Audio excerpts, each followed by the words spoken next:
Hello दोस्तों, नमस्कार। Welcome to this video. उम्मीद करता हूं आप सब बहुत बढ़िया होंगे और आपके जेएससी अल्टीग्रेट एवं लेक्चरर की तैयारी बिल्कुल मस्त चल रही होगी।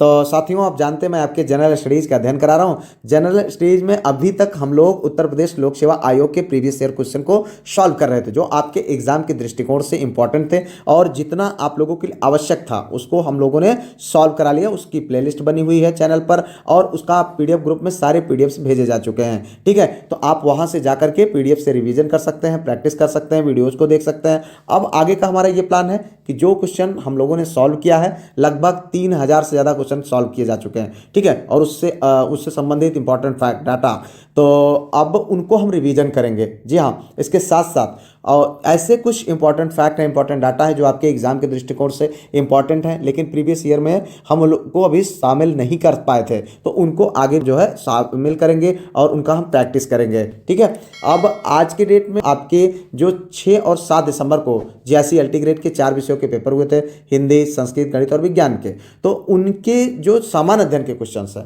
उनको सॉल्व करेंगे। सबसे पहले कल के डेट में हिंदी का आप लोगों को सॉल्व कराकर दे दिया जा चुका है। आज के डेट में हम सॉल्व करेंगे आपके संस्कृत वाला। जी हाँ, संस्कृत वाला, जिसको हम सॉल्व करने के बाद आप लोग स्वयं से अपना स्वयं का आकलन भी कर सकते हैं और इसके अतिरिक्त आपको ये चीज़ का अंदाज़ा लगेगा कि जो हमने अभी तक पढ़ाया है उससे संबंधित कितने क्वेश्चन आप लोगों को एग्जाम में देखने को मिले हैं, जिससे कहीं ना कहीं आपको एक मोटिवेशन मिलेगा कि हाँ, किस टाइप के क्वेश्चंस आ रहे हैं आपके एग्जाम में और कैसे आपको तैयारी करना चाहिए, आपकी तैयारी सही दिशा में है कि नहीं है, इस तरीके का आकलन लगेगा।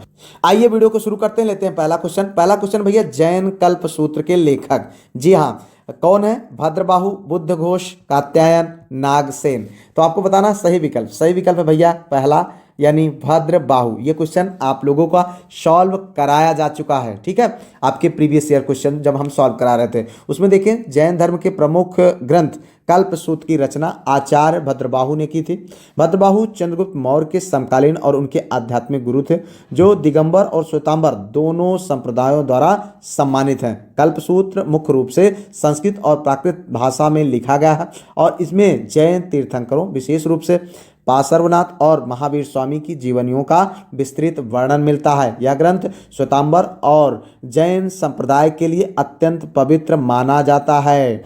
ऐतिहासिक दृष्टि से यह ग्रंथ 4वीं शताब्दी ईसा पूर्व के आसपास की सामाजिक और धार्मिक स्थितियों को समझने का भी एक महत्वपूर्ण स्रोत है। ठीक है, तो इस तरीके से आगे बढ़ते हैं भैया। अगला क्वेश्चन यहाँ पर देखो, भारत का प्रथम ओपन एयर आर्ट संग्रहालय कहाँ स्थित है, यानी स्थापित किया गया है? तो इसमें देखें जो है लखनऊ, नई दिल्ली, भोपाल, कोलकाता। तो सही विकल्प है मित्र यहाँ पर नई दिल्ली। जी हाँ, ये देखें क्वेश्चन, भारत का पहला ओपन एयर संग्रहालय ये नई दिल्ली में स्थापित किया गया है। इसका सबसे प्रमुख उदाहरण जो दिल्ली का वेस्ट टू वंडर पार्क और लोधी आर्ट डिस्ट्रिक्ट है। वेस्ट टू वंडर पार्क का उद्घाटन 2019 में किया गया था। इसकी विशेषता यह है कि ये सभी आकृतियाँ पूरी तरह से औद्योगिक कचरे जैसे लोहे की छड़ें, नट बोल्ट और ऑटोमोबाइल के बेकार हिस्सों से बनाई गई है। यह पहल स्वच्छ भारत अभियान और कला के अद्भुत संगम को दर्शाती है। इसके अलावा दिल्ली का शहीदी पार्क भी एक ओपन एयर म्यूजियम है जो भारत के स्वतंत्र संग्राम के इतिहास को दर्शाता है। यह संग्रहालय का न केवल पर्यटन का केंद्र है बल्कि पुनः चक्रण और सौंदर्य जो है शहरी सौंदर्यीकरण का एक उत्कृष्ट मॉडल भी है। साथियों, आगे बढ़ते हैं अगले क्वेश्चन। देखिए यहाँ पर बिग इंच पाइपलाइन परिवहन करती है क्या? आपको बताना है भाई, पेट्रोलियम, तरल पेट्रोलियम गैस, जल, तरलीकृत कोयला। ये क्वेश्चन हम नहीं सॉल्व कराए थे। ठीक है, तो यहाँ पर देखें सही विकल्प है भैया पेट्रोलियम। ठीक है, बिग इंच और लिटिल बिग इंच संयुक्त राज्य अमेरिका की 2 प्रमुख जो है पेट्रोलियम पाइपलाइनें हैं। बिग इंच पाइपलाइन का निर्माण द्वितीय विश्व युद्ध के दौरान एक आपातकालीन उपाय के रूप में किया गया था। इसका मुख्य उद्देश्य टेक्सास के तेल क्षेत्रों से न्यू जर्सी तक कच्चे तेल का सुरक्षित परिवहन करना था, क्योंकि उस समय समुद्री टैंकरों का जर्मन पनडुब्बियों के हमले का खतरा था। यह पाइपलाइन लगभग 1254 मील लंबी, इसका व्यास 24 इंच है, इसलिए इसे बिग इंच कहा जाता है। यह इंजीनियरिंग का एक बेहतरीन नमूना मानी जाती है, जिसने युद्ध के दौरान अमेरिका की ईंधन आपूर्ति को सुचारू रखने में निर्णायक भूमिका निभाई। ठीक है, आगे बढ़ते हैं भैया। अगला क्वेश्चन यहाँ पर देखो, यह है आपका अगला क्वेश्चन। क्या? उस सही कूट का चुनाव कीजिए। देखो यार, चूंकि हमने चाहता तो मैं आप लोगों को उसी पीडीएफ से जो आंसर की या जो पेपर था उसी से सॉल्व करा सकते थे, लेकिन उसमें चूंकि उत्तर रहता है तो मज़ा नहीं आएगा। ठीक है, इससे क्या होगा कि आप अपने एक एक उत्तर का आंसर स्वयं देने का प्रयास करेंगे अपने मोबाइल के स्क्रीन पर देख करके, और आपको अंदाज़ा लगेगा कि हाँ हमारे कितने क्वेश्चन या हमारी किस लेवल की तैयारी है। ठीक है, तो देखो यहाँ पर उस सही कूट का चुनाव कीजिए जो दिए गए वाक्य में रिक्त स्थानों की सही पूर्ति करता है। तो आयुष्मान भारत योजना का आरंभ ये यहाँ पर डॉट डॉट में किया गया, और कितना रुपए प्रति वर्ष तय स्वास्थ्य बीमा कवरेज देने के लिए जो है ये किया गया है। तो यहाँ पर देखें 2016 में शुरू किया गया है 5 लाख, 2014 में 6 लाख, 2020 में 6 लाख, या 2018 में शुरू किया गया, और इसका देय राशि कितनी है 5 लाख। तो भाई इस क्वेश्चन को मैंने करंट अफेयर्स में जो है केंद्र सरकार की योजनाओं में इसको मैंने आप लोगों को सॉल्व कराया। पीडीएफ ग्रुप आप देख लीजिएगा, उसमें आपको मिल जाएगा। ठीक है, तो यहाँ पर देखिए, और इससे एक अंदाजा भी आपको लगेगा कि कितने क्वेश्चन मैंने आपको जो दिए थे, जो सॉल्व कराए थे, उनमें से आए हैं, जिससे आपको एक कॉन्फिडेंस आएगा कि जी हाँ, कि हमारी जो तैयारी चल रही है वो सेफ जोन में है या अच्छी तैयारी है कि नहीं है। और उसके साथ साथ आप ये जान लीजिए कि आपको महत्व तो समझ में आएगा प्रीवियस ईयर क्वेश्चन का, कितने क्वेश्चन पुराने पेपर से उत्तर प्रदेश लोक सेवा आयोग के उठाए गए हैं, जो मैं ऑलरेडी आप लोगों को बहुत बार बता चुका हूँ और सॉल्व भी करा रहा हूँ लगातार। तो अगर आप अभी तक ग्रुप में ना जुड़े हो, पीडीएफ ग्रुप को ना ज्वाइन किया हो, तो ये गलती आप बिल्कुल भी मत करिएगा। ग्रुप में जुड़ जाइए, रेगुलर प्रैक्टिस करिए और अच्छे से अपनी तैयारी करिए। देखिए यहाँ पर जो सही विकल्प है मित्र वो है आपका डी ऑप्शन। ठीक है, इसको मैंने सॉल्व कराया था 2018 में, और 5 लाख इसका जो है स्वास्थ्य बीमा कवरेज मिलता है। तो यहाँ पर आगे बढ़िए, अगला क्वेश्चन देखो। यहाँ पर ये क्वेश्चन बहुत सरल है भाई, आप लोगों के एग्जाम में कई बार पूछा जा चुका है पुराने प्रीवियस ईयर क्वेश्चन में। तो निम्नलिखित में से कौन सी नदी कर्क रेखा को 2 बार पार करती है? तो माही, चंबल, लूनी, साबरमती। तो ये भैया सही विकल्प है कौन? माही। मैंने इसको सॉल्व करा है, बहुत इंपॉर्टेंट क्वेश्चन है। ठीक है, और इसके बाद अगर हम बात करें माही नदी भारत की एकमात्र ऐसी नदी है जो कर्क रेखा यानी tropic of cancer 23.5 degree north को 2 बार काटती है। भौगोलिक रूप से यह एक अत्यंत महत्वपूर्ण जो है क्वेश्चन है। माही नदी का उद्गम मध्य प्रदेश के विंध्याचल पर्वत श्रेणी में स्थित मेहद झील से। ठीक है, ये भी पूछा जा सकता है, कौन सी झील? मेहद झील से। ठीक है, अपने प्रवाह के दौरान यह नदी पहले उत्तर की ओर बहती है जहां यह पहली बार कर्क रेखा को काटती है, फिर राजस्थान के बांसवाड़ा और डूंगरपुर जिलों में से होते हुए दक्षिण पश्चिम की ओर मुड़ती है जहां यह दूसरी बार कर्क रेखा को काटती है। इस तरीके से यह गुजरात में प्रवेश करती है और खंभात की खाड़ी यानी अरब सागर में क्या होती है? गिर जाती है। इसकी कुल लंबाई की अगर हम बात करें तो क्या है? 583 किलोमीटर। ठीक, इसका जो आकार है वो कैसा है? यू आकार का। ठीक है, यू आकार का बहाव ही इसे कर्क रेखा को 2 बार काटने वाली नदी बनाता है। अगला क्वेश्चन भैया है, झांसी की रानी का उल्लेख करते हुए किसने यह पंक्ति कही थी? तो ये देखो यहाँ पर लिखा है, वह महिला लेटी है, लौटी नहीं लेटी है, जो विद्रोहियों में एकमात्र पुरुष थे। तो आपको बताना है ये जो सेंटेंस है इसको किसने कहा था? अंग्रेजी में उसने बोला था, जो है अंग्रेज था। Here lay the woman who was the only man among the rebels. तो ये शब्द उसने बोला था। तो इसमें सही है कौन? आपको बताना, सर ह्यू रोज, जॉन निकोलसन और कॉलिन कैम्बेल, कर्नल नील। तो मित्र इसका जो सही विकल्प है वो है आपका सर ह्यू रोज। ठीक है, तो यह प्रसिद्ध कथन किसके द्वारा किया गया था? अंग्रेज जनरल सर ह्यू रोज के द्वारा, और जिन्होंने 1857 के विद्रोह के दौरान झांसी और ग्वालियर के ब्रिटिश सेना का नेतृत्व किया था। 18 जून 1858 को जब रानी लक्ष्मीबाई ग्वालियर में अंग्रेजों से लड़ते हुए मृत्यु को प्राप्त हुई, ठीक है, यानी वीरगति को प्राप्त हुई, तो उनकी वीरता, अदम साहस और युद्ध कौशल को देख करके उसके सबसे बड़े दुश्मन ह्यू रोज ने यह श्रद्धांजलि दी थी कि उनका वास्तविक जो सेंटेंस था वो यही था, here lay the woman who was the only man among the rebels. यहाँ वह महिला लेटी है जो विद्रोहियों में एकमात्र पुरुष थे। ठीक है, और ये जो सर ह्यू रोज है इसने भी यह स्वीकार किया था पूरे विद्रोह में वही सबसे खतरनाक और सक्षम नेता थी। आगे बढ़ते हैं, अगला क्वेश्चन देखो। यहाँ पर 5वीं पीढ़ी की कंप्यूटर है, आपको बताना है 5वीं पीढ़ी की कंप्यूटर की भाषा एल्गन, प्रोलॉग, पास्कल, फोरट्रान। तो भाई बताओ सही विकल्प है बी, ध्यान देखिएगा मित्र, कंप्यूटर की 5वीं पीढ़ी यानी आर्टिफिशियल इंटेलिजेंस और अल्ट्रा लार्ज स्केल इंटीग्रेशन यानी ALSI इंटीग्रेशन तकनीक पर आधारित है। जी हाँ, और LISP इसी पीढ़ी की प्रमुख प्रोसेसिंग भाषाएं हैं।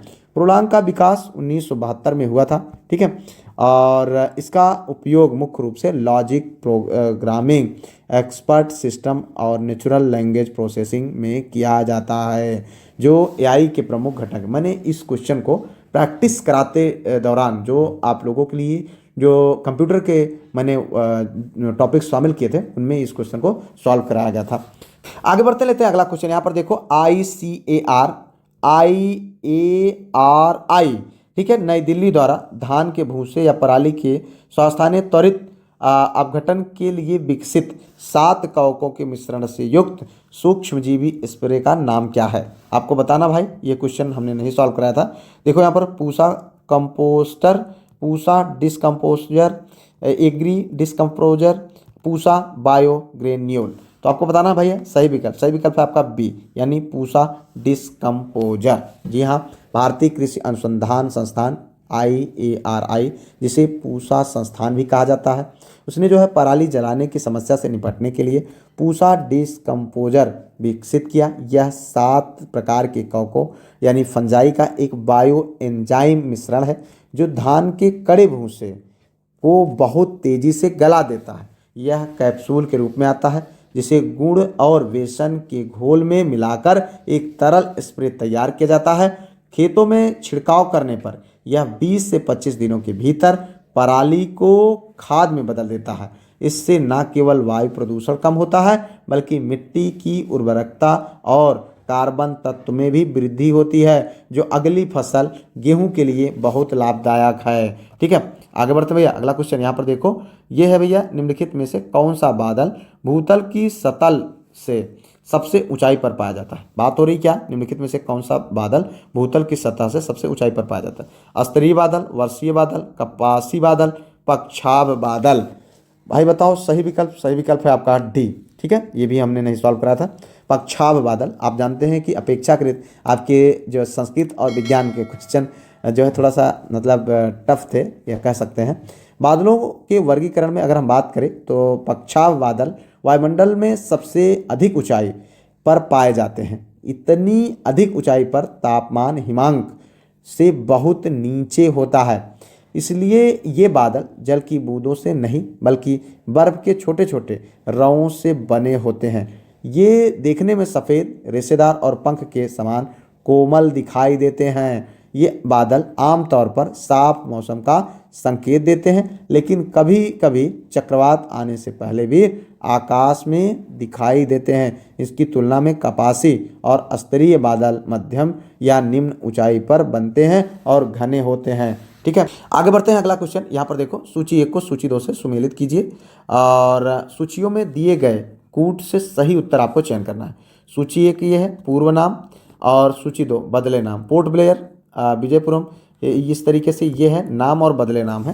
तो आपको बताना है कौन, यहाँ पर कूट भी दिया हुआ है। ठीक है, कूट को देखें, अब आपको इसके अनुसार बताना है भैया कौन आपका विकल्प जो है सही होगा। तो यहाँ पर जो सही विकल्प मित्र है वो है ए, 1 2 3 4।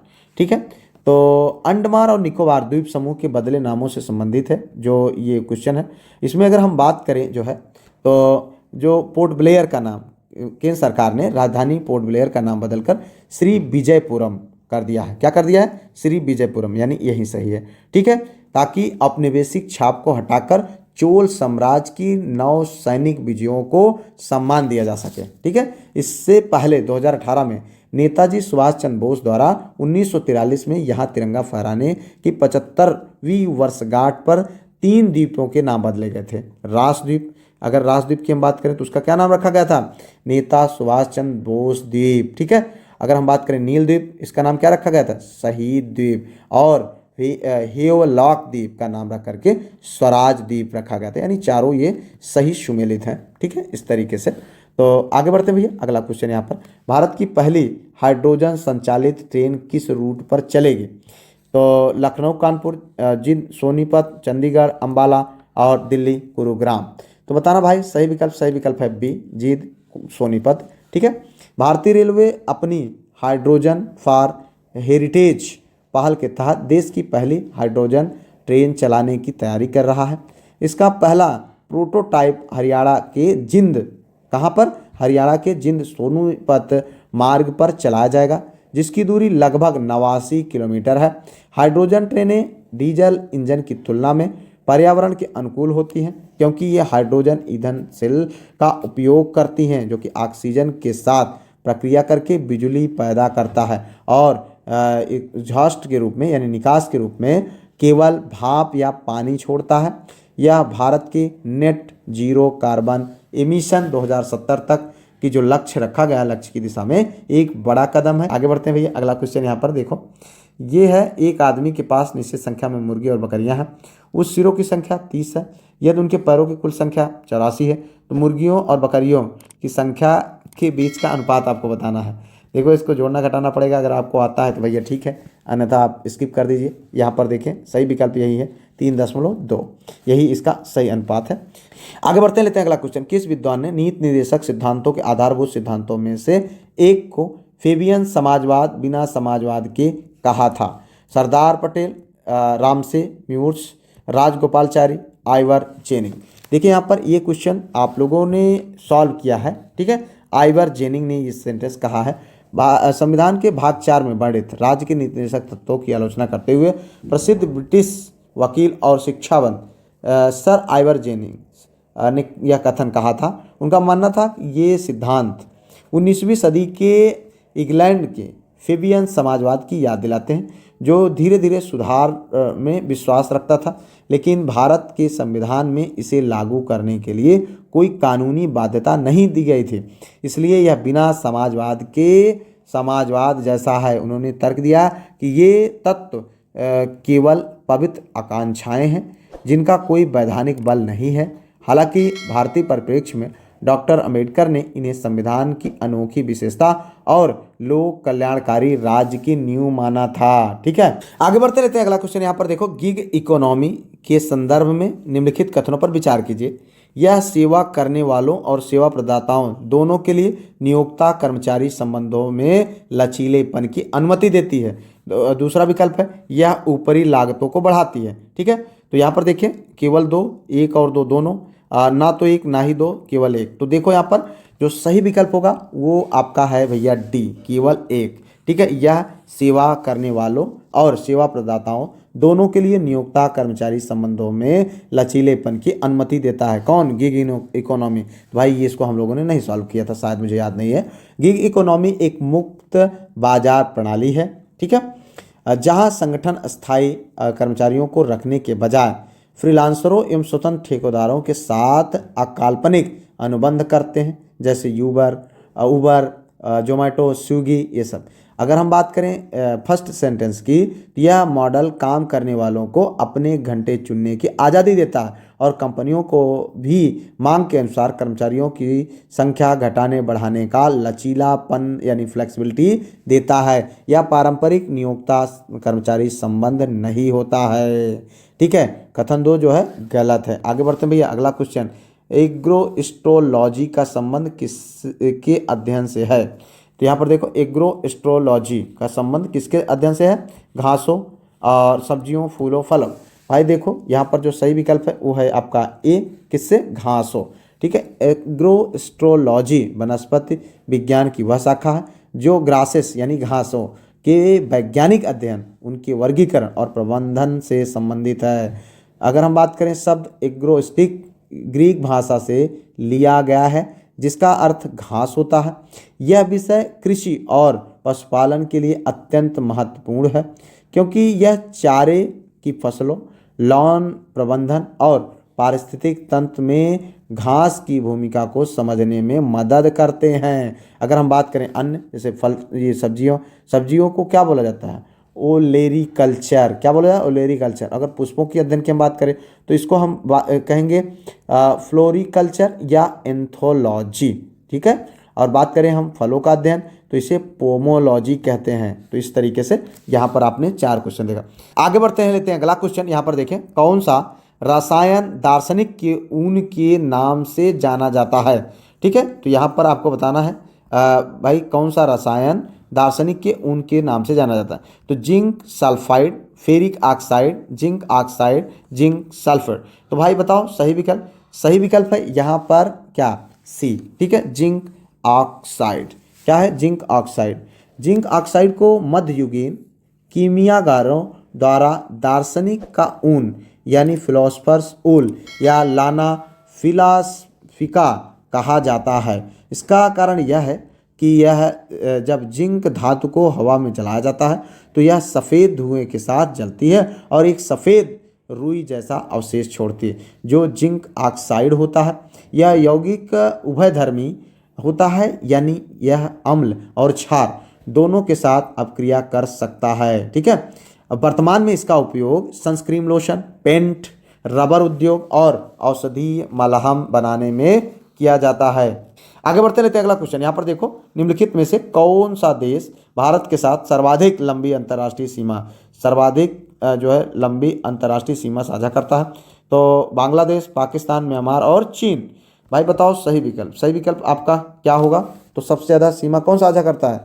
बांग्लादेश। ठीक है, देखो यहाँ पर भारत अपने सबसे लंबी स्थलीय अंतर्राष्ट्रीय सीमा बांग्लादेश के साथ साझा करता है। आप देख रहे हैं तीनों ओर से लगभग जो है 70% भारत बांग्लादेश को घेरे हुए है, जिसकी कुल लंबाई लगभग 4096 किलोमीटर है।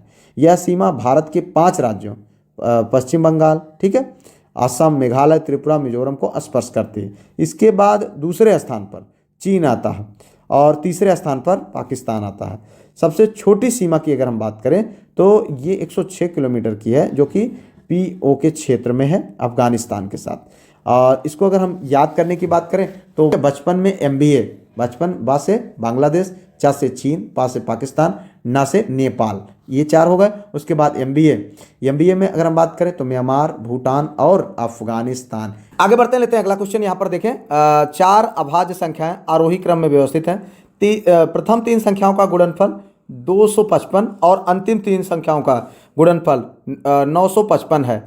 सबसे बड़ी अभाज्य संख्या आपको बताना है। तो यहाँ पर 4 विकल्प हैं, आप इनको सॉल्व कर लीजिएगा। अब इसका जो आंसर है वो मैं आपको बता देता हूँ। ये आंसर है 23। जी हाँ, 23। आगे बढ़ते लेते हैं, अगला क्वेश्चन, ग्लोबल स्पेक्स 2023। जी हाँ, पहल किसने शुरू की थी? स्पेक्स यानी चश्मा। आप इसको थोड़ा सा ध्यान से समझेंगे, आपको आंसर मिल जाएगा। ठीक है, विश्व स्वास्थ्य संगठन, विश्व बैंक, गूगल, यूनिसेफ। तो इसमें आप देखिए जो सही विकल्प है वो है आपका विश्व स्वास्थ्य संगठन। भाई स्पेक्स की बात हो रही है, स्वास्थ्य से संबंधित है, तो कौन है? स्वास्थ्य संगठन। ठीक है, तो ये भी आपका क्वेश्चन सही हो जाएगा। ग्लोबल स्पेक्स 2030 पहल विश्व स्वास्थ्य संगठन से जुड़ी एक महत्वपूर्ण वैश्विक पहल है। इसका उद्देश्य दुनिया भर में उन लोगों तक चश्मा और नेत्र देखभाल पहुंचाना है जिन्हें अपवर्तक त्रुटि की समस्या है। ठीक है, WHO के 2030 इनसाइट रणनीति के तहत इस पहल का लक्ष्य यह सुनिश्चित करना है कि 2030 तक अपवर्तक त्रुटि वाले लोगों के प्रभावी कवरेज में 40% की वृद्धि हो। यह पहल सरकारों, व्यापारिक नेताओं और नागरिक समाज को एकजुट करती है ताकि दृष्टि दोष के कारण होने वाले आर्थिक और सामाजिक नुकसान को कम किया जा सके। ठीक है भैया, आगे बढ़ते हैं, अगला क्वेश्चन यहाँ पर देखो। भारत ने नेट जीरो उत्सर्जन, ध्यान समझिएगा, नेट जीरो उत्सर्जन हासिल करने के लिए कौन सा वर्ष लक्ष्य के रूप में प्रतिबद्ध किया है?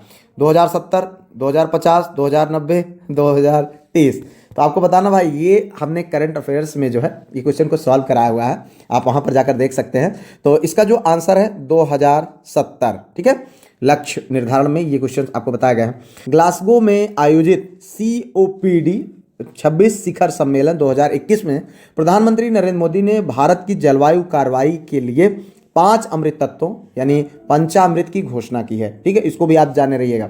देखिए यहाँ पर जो भी इंपॉर्टेंट चीज़ें बताई जा रही हैं उनको आप ध्यान रखें। ठीक है, क्योंकि कोई जरूरी नहीं है, मिलता जुलता क्वेश्चन आपसे पूछा जा सकता है आपके एग्जाम में। तो यहाँ पर इन सारी चीज़ों के इसीलिए मैं इसका विस्तृत तरीके से डिस्कस कर रहा हूँ।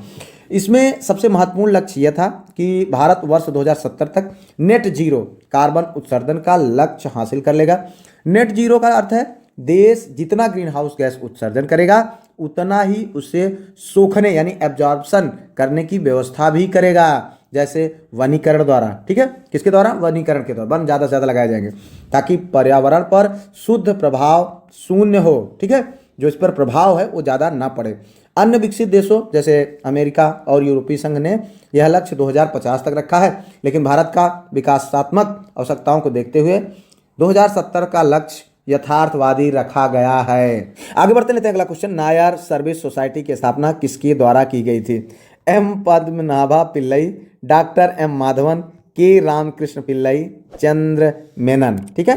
तो आपको बताना भैया सही विकल्प, सही विकल्प है आपका ए, क्या है, एम पद्मनाभा पिल्लई, ठीक है।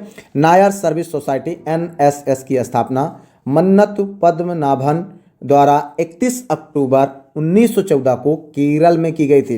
यह एक सामाजिक संगठन है जो नायर समुदाय के उत्थान और कल्याण के लिए कार्य करता है। इस क्वेश्चन को भी सॉल्व कराया जा चुका है, ठीक है। मन्नतु पद्मनाभन एक महान समाज सुधारक और स्वतंत्रता सेनानी थे। उन्होंने अस्पृश्यता के खिलाफ लड़ाई लड़ी और प्रसिद्ध वायकोम सत्याग्रह और गुरुवायूर सत्याग्रह में सक्रिय भूमिका निभाई, ठीक है। तो ये सत्याग्रह भी आपसे पूछे जा सकते हैं, इसलिए इनको भी ध्यान रखें। NSS यानी नायर सर्विस सोसाइटी ने केरल में शिक्षा और स्वास्थ्य के क्षेत्र में महत्वपूर्ण योगदान दिया है और यह आधुनिक केरल के निर्माण में एक प्रमुख संस्था मानी जाती है, ठीक है। आगे बढ़ते हैं भैया, अगला क्वेश्चन यहाँ पर देखें, यह है निम्नलिखित घटनाओं पर विचार कीजिए तथा इनमें सही कालक्रम अनुसार आपको व्यवस्थित करना है। यहाँ पर देखें सबसे पहले से लेकर के आखिरी गतिविधि तक।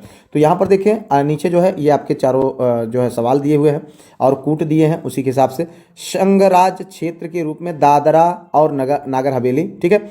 10वीं अनुसूची दल परिवर्तन रोधी जोड़ी गई है। 8वीं अनुसूची में राजभाषा की सूची में सिंध भाषा को सम्मिलित किया गया है, ठीक है। सिक्किम को पूर्ण राज्य बनाया गया है। तो ये है, आपको यहाँ पर देखें कूट के माध्यम से इसको क्रम में मिलाना है। तो इसका जो सही विकल्प है भैया कूट में वो है आपका डी। तो सबसे पहले नंबर पर क्या है, संघ राज्य क्षेत्र के रूप में दादरा और नागर हवेली। दादरा और नागर हवेली की अगर हम बात करें, ठीक है, तो ये पुर्तगाल शासन से मुक्त होने के बाद इसे 1961 ईस्वी में 10वें संविधान संशोधन द्वारा भारत में एक संघ शासित प्रदेश यानी यूनियन टेरिटरी के रूप में शामिल किया गया। यह सूची में सबसे पहली घटना है, ठीक है। तो ये पहले नंबर। उसके बाद तीसरा, 8वीं अनुसूची में राजभाषा की सूची में सिंध भाषा को सम्मिलित किया गया। तो सिंधी भाषा संविधान की 8वीं अनुसूची में मूल रूप से 14 भाषाएं शामिल की गई। 1967 में 21वें संविधान संशोधन द्वारा सिंधी भाषा को 15वीं भाषा के रूप में जोड़ा गया था, ठीक है, ये भी हो गया। अब अगर हम बात करें चौथा, सिक्किम को पूर्ण राज्य का जो है बनाया जाना। तो सिक्किम का पूर्ण राज्य बनाया जाना, ये जो है सिक्किम पहले भारत का एक संरक्षित राज्य था। 1975 में 36वें संविधान संशोधन के द्वारा इसे पूर्ण राज्य का दर्जा दिया गया और यह भारत का 22वां राज्य बन गया। कौन, सिक्किम। तो ये है घटना। उसके बाद बचता है 10वीं अनुसूची दल परिवर्तन रोधी जोड़ी। ये बहुत बार हम लोगों ने जो है इसको पढ़ा है। तो यहाँ पर देखिए जो है भारतीय राजनीति में आया राम गया राम यानी दल बदल, ठीक है, की समस्या को रोकने के लिए 1985 ईस्वी में 52वें संविधान संशोधन द्वारा 10वीं अनुसूची जोड़ी गई जिसे दल बदल विरोधी कानून कहा जाता है। तो इस तरीके से यहाँ पर जो सही विकल्प है वो है आपका डी, ठीक है। तो आगे बढ़ते हैं, अगला क्वेश्चन यहाँ पर देखो, ये है भैया आपका निम्नलिखित युग्मों में से कौन सा एक युग्म जो है आपका सही सुमेलित नहीं है। ध्यान दीजिएगा, नहीं है, ठीक है। इस तरीके से एनीमोमीटर हवा की गति, बैरोमीटर वायुमंडलीय दाब, हाइग्रोमीटर भूजल स्तर और प्लेनीमीटर, ठीक है। ये देखो ये क्वेश्चन आपको याद होगा, इसको मैंने शायद 2 बार मैंने इसको सॉल्व कराया हुआ है, प्रैक्टिस में रिपीट हुआ है। तो इसको आप ध्यान दीजिएगा, ये क्वेश्चन आपको ऑलरेडी कराया जा चुका था। तो ये आप समझ लीजिए कि कितना इंपॉर्टेंट प्रीवियस ईयर क्वेश्चंस मैंने सॉल्व कराए जो आपको एग्जाम में देखने को मिल रहे हैं। तो अगर आप रेगुलरली वीडियोज को ना देखते हो तो देखा करें, ठीक है। PDF ग्रुप ना ज्वाइन करें हो तो कर लीजिए और रेगुलर तरीके से आप पढ़ डालिए, आपको आप अपने एग्जाम में GS के लिए बेहतर करके आएंगे। देखिए यहाँ पर जो सही विकल्प है भैया वो है सी, हाइग्रोमीटर भूजल स्तर को नहीं मापने के लिए, बल्कि जो है हाइग्रोमीटर का उपयोग वायुमंडल में व्याप्त जो आर्द्रता होती है यानी ह्यूमिडिटी या नमी को नापने के लिए किया जाता है, ना कि भूजल स्तर को, ठीक है। भूजल स्तर को मापने के लिए पीजोमीटर या जल स्तर सूचक का प्रयोग किया जाता है। आगे बढ़ते लेते हैं अगला क्वेश्चन भैया। देखो, एक छोटे अवतल दर्पण की फोकल लेंथ 2.5 सेंटीमीटर है, ठीक है। इस अवतल दर्पण को दंत चिकित्सक के दर्पण के रूप में उपयोग करने के लिए दर्पण से दांत की दूरी होनी चाहिए। तो देखो भाई, ये क्वेश्चन हमने नहीं सॉल्व करा था। 4.5 सेंटीमीटर, 1.5 सेंटीमीटर, 3.5 सेंटीमीटर, 2.5 सेंटीमीटर, तो आपको बताना है सही विकल्प। तो इसमें जो सही विकल्प है भैया वो है बी, यहाँ पर 1.5 सेंटीमीटर। तो ध्यान समझिएगा थोड़ा सा। दंत चिकित्सक अवतल दर्पण का उपयोग करते हैं क्योंकि जब वस्तु को दर्पण के ध्रुव यानी पोल और फोकस के बीच रखा जाता है तो उसका प्रतिबिंब सीधा, आभासी और बड़ा बनता है। यह फोकल दूरी अगर अगर हम माने जो है, चूंकि 2.5 सेंटीमीटर की बात हो रही है तो बड़ा, सीधा और प्रतिबिंब प्राप्त करने के लिए दांत की दूरी फोकल दूरी से कम होनी चाहिए। इसलिए दिए गए जो विकल्प हैं उनमें 1.5 सेंटीमीटर ही 2.5 सेंटीमीटर से कम है। तो इसलिए क्या विकल्प सही होगा? ये वाला, ठीक है। तो यहाँ पर अन्य बाकी जो है सबसे ज्यादा है। आगे बढ़ते लेते हैं अगला क्वेश्चन। ये देखो भैया, मैथ का सवाल है, इसको आप अपने हिसाब से देख लीजिएगा। इसमें जो सही विकल्प है मित्र वो है ये, ठीक है, बी बराबर बी यानी 1 ऑप्शन इसका आपका सही है। तो आगे बढ़ते हैं अगले क्वेश्चन की ओर। ये देखो भैया, किस संविधान संशोधन के द्वारा सामान एवं सेवा कर को लागू किया गया है? जीएसटी को हमने पढ़ा था, ठीक है। इस क्वेश्चन को हम लोगों ने सॉल्व किया है। 101वां संविधान संशोधन, 111वां, 109वां और 106वां संविधान संशोधन। आपको बताना भैया सही विकल्प क्या है। तो यहाँ पर देखें, सही विकल्प है ए, 101वां संविधान संशोधन। देखो यहाँ पर जीएसटी को 101वें संविधान संशोधन अधिनियम 2016 के माध्यम से भारतीय संविधान में शामिल किया गया। या भारत में अप्रत्यक्ष करों यानी इनडायरेक्ट टैक्सेस के क्षेत्र में सबसे बड़ा सुधार था, जिसका नारा एक राष्ट्र एक कर एक बाजार, ठीक है। यह 1 जुलाई 2017 से पूरे देश में लागू हुआ। इसके तहत संविधान में अनुच्छेद 246A, 269A, 279A जैसे नए अनुच्छेद जोड़े गए। 106वें संविधान संशोधन की अगर हम बात करें तो हाल ही में नारी शक्ति वंदन अधिनियम से संबंधित है, जो इसे और भी महत्वपूर्ण बनाता है। इस तरीके से आगे बढ़ते भैया, अगला क्वेश्चन यहाँ पर देखो, भारत में खाद्यान्न मूल्य को स्थिर करने के लिए सरकार द्वारा उठाए गए कुछ कदम पर विचार कीजिए। तो यहाँ पर देखो, ये है आपको 4 पॉइंट दिए गए हैं और कूट के माध्यम से आपको बताना है सही। देखो, बफर स्टॉक का रखरखाव, ठीक है, फसल आने से पहले न्यूनतम समर्थक मूल्य की घोषणा, सार्वजनिक वितरण प्रणाली, सहकारी खेती को प्रोत्साहन देना। अब देखो, कूट के माध्यम से आपको बताना भाई, 1 2 3 4 सही है, 1 तथा 3 सही है, 1 2 और 3 केवल 2 तथा 3। तो आपको बताना भैया सही विकल्प। सही विकल्प है आपका सी, 1 2 और 3 सही है। बफर स्टॉक का रखरखाव, फसल आने से पहले न्यूनतम समर्थक मूल्य की घोषणा, और तीसरा क्या है? सार्वजनिक वितरण प्रणाली, ठीक है। ये तीनों जो है सही है आपका। अगर हम बात करें बफर स्टॉक खाद्यान्न निगम यानी FCI, क्या है? FCI भारतीय खाद्य निगम जो है अनाज का भंडार रखता है ताकि कमी के समय आपूर्ति की जा सके और कीमतें ना बढ़ें। अगर हम बात करें यहाँ पर जो है न्यूनतम समर्थक मूल्य यानी MSP, मिनिमम सपोर्ट प्राइस, यह किसानों की कीमत गिरने से बचाता है और उत्पादन को प्रोत्साहित करता है, ठीक है। कौन? MSP, ठीक है, ये वाला। और उसके बाद अगर हम बात करें आपका सार्वजनिक वितरण प्रणाली PDS, ठीक है, इसके माध्यम से गरीब परिवारों को सस्ती दरों पर अनाज उपलब्ध कराया जाता है, जो बाजार मूल्यों को नियंत्रित करता है, जो अभी मिलता है आपको 2-4 किलो राशन गेहूँ। इस तरीके से अगर हम बात करें सहकारी खेती को प्रोत्साहन वाला, तो ये जो है सहकारी खेती मुख्य रूप से भूमि विखंडन की समस्या सुलझाने और उत्पादन बढ़ाने के लिए है, ना कि प्रत्यक्ष रूप से अल्पकालिक मूल्य स्थिरीकरण के लिए है, ठीक है। तो आगे बढ़िए भैया, अगला क्वेश्चन यहाँ पर देखो, सूची 1 को सूची 2 से सुमेलित कीजिए तथा सूचियों में दिए गए कूट से सही उत्तर आपको चुनना है। तो ये है भैया समाचार पत्र, यहाँ पर देखो ये है समाचार पत्र, ये है प्रकाशित होने का स्थान। तो अमृत बाजार पत्रिका इलाहाबाद, लीडर कलकत्ता में, टाइम्स ऑफ इंडिया बम्बई में, प्रभा कानपुर में। तो सही क्या है भैया? आपको बताना क्या है सही, आप कूट के माध्यम से ये इसको सुमेलित करना है। तो इसमें जो सही विकल्प है मित्र वो है, आयोग ने माना है, वो है बी। यहाँ पर 2 1 3 4 क्या है?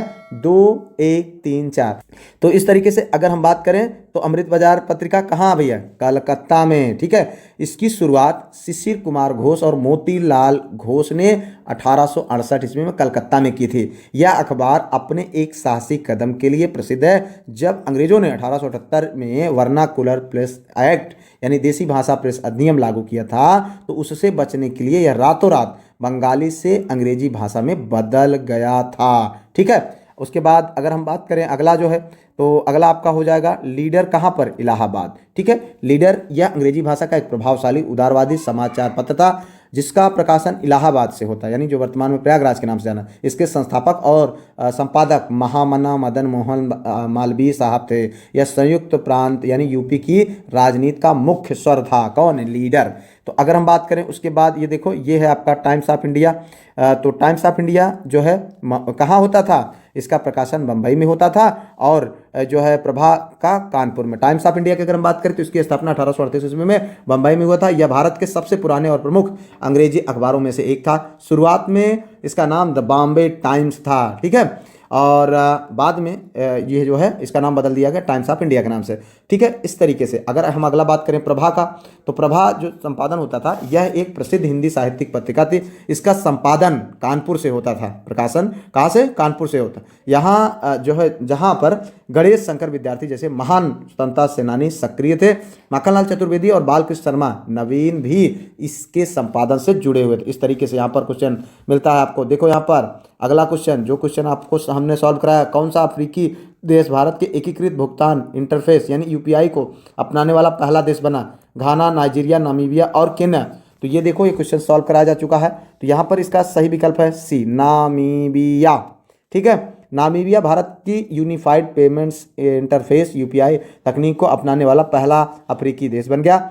एनपीसीआई इंटरनेशनल पेमेंट्स लिमिटेड ने नामीबिया के बैंक ऑफ नामीबिया के साथ साझेदारी की ताकि वहां भारत जैसी ही तत्काल भुगतान प्रणाली विकसित की जा सके। यह कदम भारत की डिजिटल कूटनीति का हिस्सा है। इससे नामीबिया में वित्तीय समावेशन को बढ़ावा मिलेगा और डिजिटल लेन देन सुरक्षित और तेज हो सकेंगे। हालांकि मॉरिशस में भी रुपए और यूपीआई सेवाएं शुरू की गई हैं, लेकिन पूर्ण संप्रभुता अपनाने के संदर्भ में नामीबिया का नाम प्रमुखता से चर्चा है। आगे बढ़ते लेते हैं अगला क्वेश्चन। यहाँ पर देखो, नीचे दो कथन हैं जिसमें से एक को अभिकथन और दूसरे को कारण आर कहा गया है, ठीक है। तो अभिकथन क्या है? संपत्ति के अधिकार को मूल अधिकार के तौर पर 44वें संविधान संशोधन द्वारा हटा दिया गया। ये क्वेश्चन आप लोगों को कराया जा चुका है, ठीक है। कारण में बात करें, इसे एक कानूनी अधिकार के तौर पर अनुच्छेद 300A द्वारा शामिल कर लिया गया था, ठीक है। तो यहाँ पर देखें, सत्य है, ए सत्य है परंतु आर गलत है, ठीक है। ए और आर दोनों सत्य हैं, आर ए की सही व्याख्या करता है। ए गलत है किंतु आर सत्य है। ए और आर दोनों सत्य हैं किंतु आर ए की सही व्याख्या नहीं करते। देखो इस तरीके से सही व्याख्या नहीं, इस कथन वाला, ठीक है, कथन कारण वाला और उसके बाद सही सुमेलित नहीं है। इस टाइप के क्वेश्चन मैं रेगुलरली आप लोगों को प्रैक्टिस में इसीलिए कराता था कि इनको आप करते रहेंगे तो आपकी तैयारी उस लेवल की होती जाएगी। तो यहाँ पर देखिए, जो सही विकल्प मित्र वो है आपका डी, ठीक है। क्या है? डी। ए और आर दोनों सत्य है किंतु आर जो है ए की सही व्याख्या नहीं करता है। यहाँ दोनों कथन ए और आर सत्य हैं लेकिन आर ए की सही व्याख्या नहीं कर रहा है। संपत्ति के अधिकार को मूल अधिकार से हटाने का मुख्य कारण भूमि सुधार कानूनों को लागू करना और जमींदारी प्रथा का उन्मूलन करना था ताकि न्यायिक हस्तक्षेप कम हो सके। उसे अनुच्छेद 300A में शामिल करना हो तो हटाने के बाद की गई एक प्रक्रियात्मक कार्यवाही थी, ना कि हटाने का कारण, ठीक है। हटाने का कारण कानूनी अधिकार बनाना नहीं था बल्कि मूल अधिकारों की सूची से बाहर करना प्राथमिकता थी ताकि लोक कल्याणकारी राज्य के निर्माण में बाधा न आए। तो इस तरीके से हम लोगों ने ये जो संस्कृत का आपका जो प्रैक्टिस था उसको सॉल्व किया। उम्मीद करते हैं आपको बहुत अच्छा लगा होगा। अभी वीडियोज को लाइक शेयर सब्सक्राइब हाइप ना किए हो तो कर लीजिएगा। पीडीएफ ग्रुप ज्वाइन कर लीजिए, इसका पीडीएफ मैं वहाँ पर भेज दूंगा, ठीक है। आप वहाँ पर जाकर के इसको एक्सेस कर सकेंगे। इसके अतिरिक्त अभी 2 सब्जेक्ट के और जो एग्जाम हुए हैं उनके भी आप लोगों को वीडियो कल और परसों के डेट में मिल जाएंगे। मिलते हैं किसी और वीडियो में किसी और टॉपिक के लिए। तब तक के लिए जय Hind, Vande Mataram, best of luck.